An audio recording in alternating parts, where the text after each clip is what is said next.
बिस्मिल्लाहिर्रहमानिर्रहीम।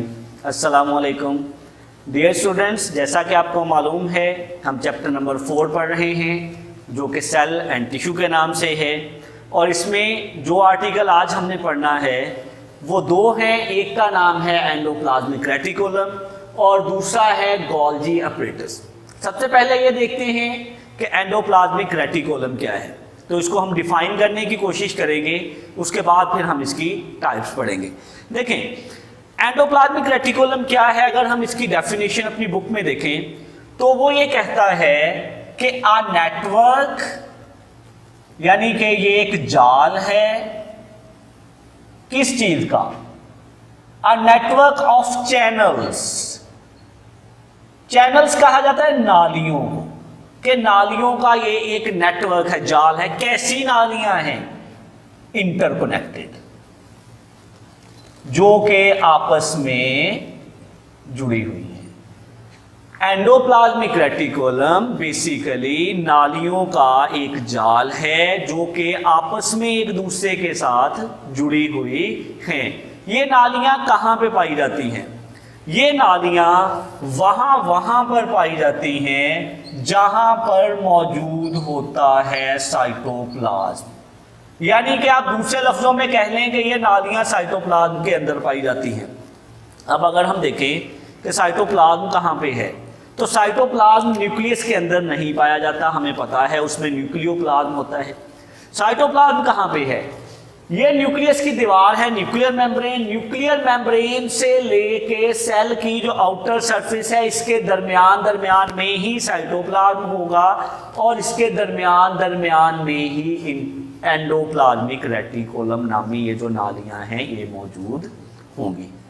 इन नालियों का काम क्या है वो हम इनकी टाइप्स में पढ़ते हैं। जो एंडोप्लाज्मिक रेटिकुलम है इनको दो हिस्सों में तकसीम किया गया है। इनका जो एक हिस्सा है उसको कहा जाता है RER। R stand for rough, E stand for endoplasmic and R stand for reticulum. And second type of it, that is SER. S stand for smooth, E stand for endoplasmic and R stand for reticulum. तो RER और SER इन दोनों में difference क्या है? देखें, हमने कहा एक है टाइप रफ एंडोप्लाज्मिक रेटिकुलम और दूसरी है स्मूथ। अब देखें, मैं आपको एक एग्जाम्पल से बात समझाने की कोशिश करता हूँ। फर्ज करें कोई सरफेस है, उस सरफेस पे आप छोटे छोटे दाने, ग्रेन्स, वो फेंक देते हैं। उसके बाद अगर आप उस सरफेस को टच करेंगे, रब करेंगे, हाथ लगाएंगे, तो आपको वो सरफेस कैसी महसूस होगी? यकीनन आपको वो सरफेस खुरदरी महसूस होगी, वो सरफेस आपको रफ नाहमवार लगेगी। जबकि दूसरी कोई भी ऐसी सरफेस जिस पे कोई दाने मौजूद नहीं है, आप उसको रब करें तो वो आपको कैसी, वो आपको स्मूथ लगेगी।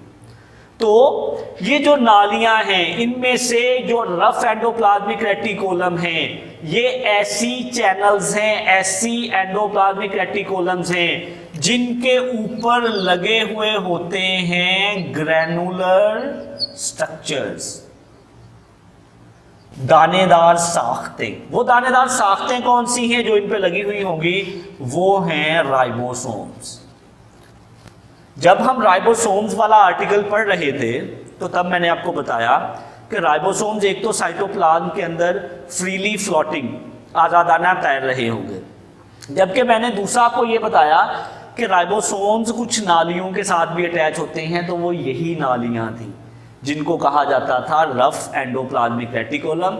और इनको रफ एंडोप्लाज्मिक रेटिकुलम का नाम ही किस वजह से दिया गया है? क्योंकि इनकी सरफेस पे ग्रैनुलर स्ट्रक्चर, दानेदार साख्तें यानी कि राइबोसोम्स मौजूद हैं। अच्छा, अब हमने उस आर्टिकल में ये भी पढ़ा क्या कि राइबोसोम्स का काम क्या होता है?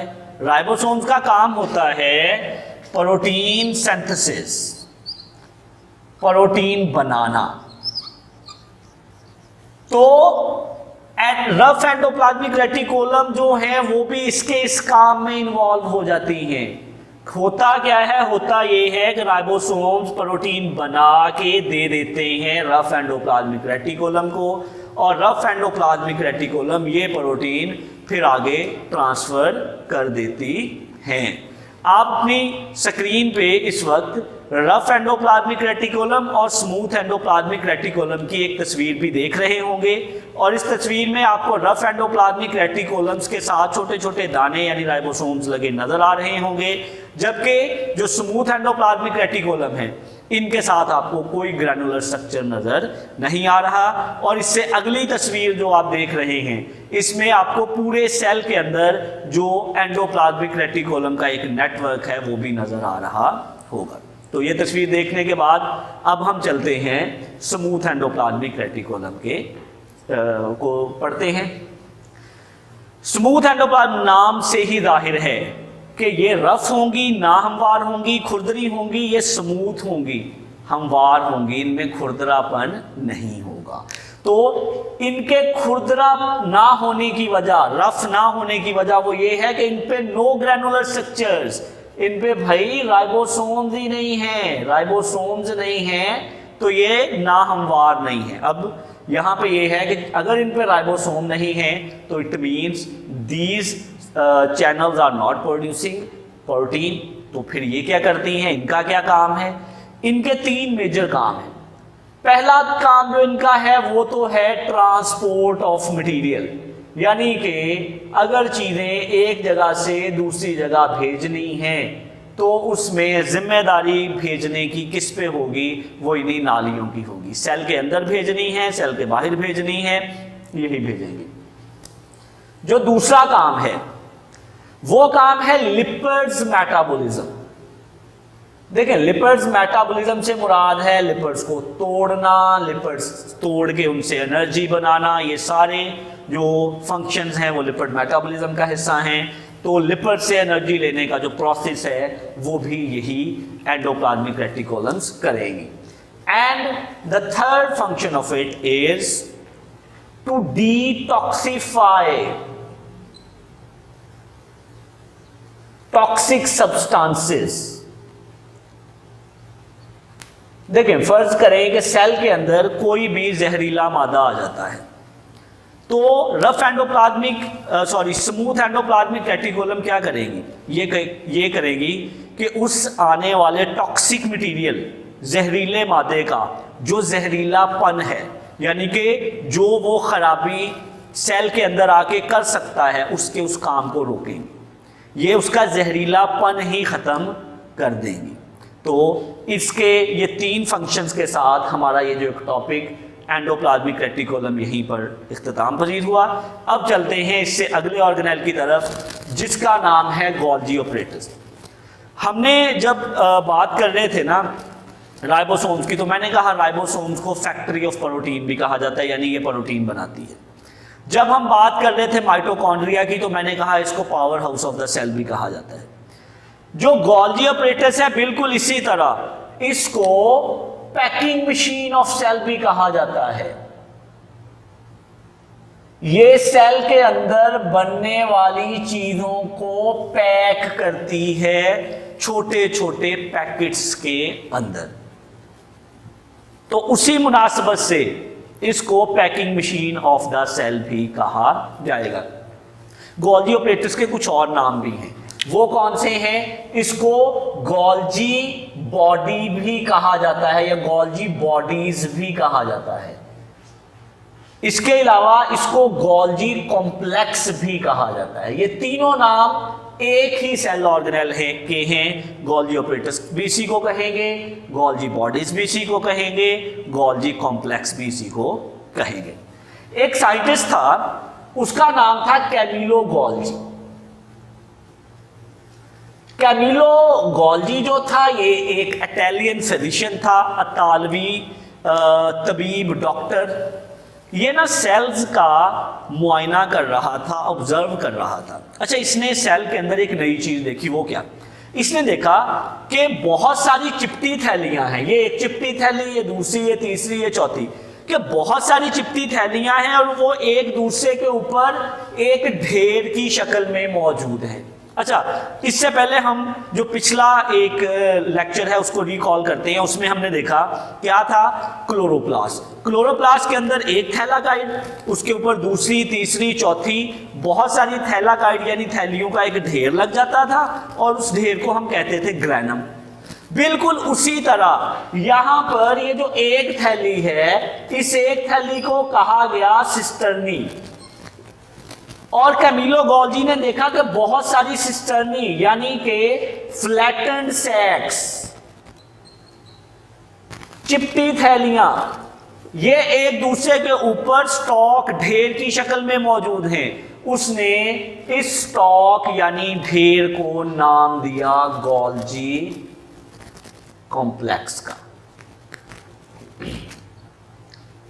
यानी कि इसका जो स्ट्रक्चर है, इसमें अगर हम वन सैक, एक थैली की बात करें तो एक थैली को नाम दिया गया सिस्टर्नी का, जबकि जो पूरा इसका ढेर है, whole stock of cisternae, that is known as Golgi complex, Golgi operators, Golgi body.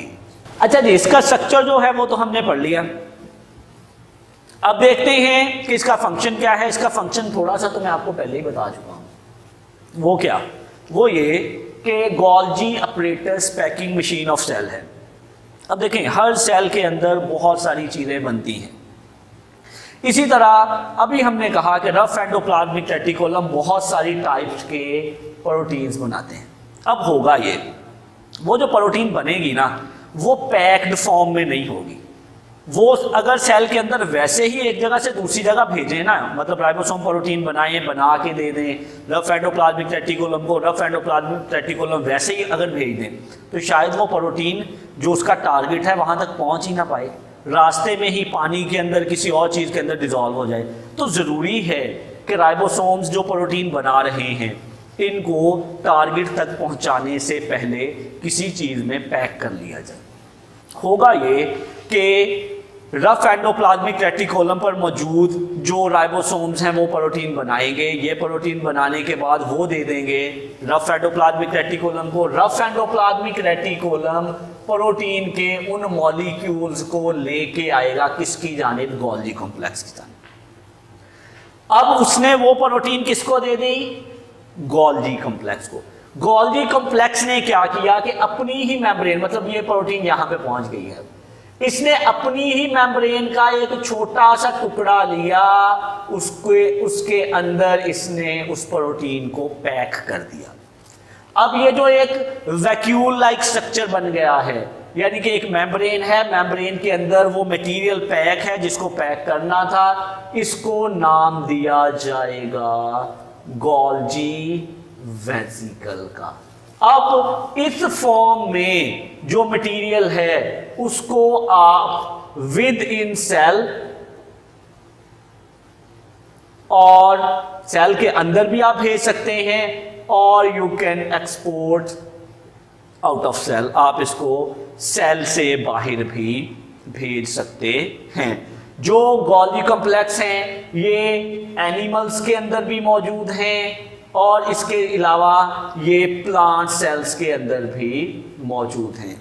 तो और इसके अलावा अभी आप अपनी स्क्रीन पर जो गॉल्जी ऑपरेटर्स है इसकी डायग्राम देख रहे हैं। इसमें आपको बहुत सारी चिपटी थैलियाँ एक दूसरे के ऊपर ढेर की शक्ल में नज़र आ रही हैं, जबकि इससे अगली डायग्राम जो आप देख रहे हैं इसमें आपको ये समझाने की कोशिश की जा रही है कि किस तरह से राइबोसोम से आने वाली प्रोटीन को पैक किया जाएगा, और पैक होके जो एक स्ट्रक्चर, एक थैली बनेगी उसको गॉल्जी वेसिकल कहा जाएगा, और इसको फिर आगे भेजा जाएगा एक सेल से दूसरे सेल तक, या सेल के अंदर ही एक जगह से दूसरी जगह तक। तो ये तमाम बातें किसके बारे में थी, दो सेल ऑर्गेनेल्स के बारे में, एक था एंडोप्लाज्मिक रेटिकुलम और दूसरा था गॉल्जी ऑपरेटर्स। इन दोनों के साथ ही हमारा आज का जो टॉपिक था वो इख्तिताम पजीर हुआ। इससे अगले लेक्चर में नए सेल ऑर्गेनेल के साथ आपकी खिदमत में हाजिर होंगे। तब तक के लिए अल्लाह हाफ़िज़।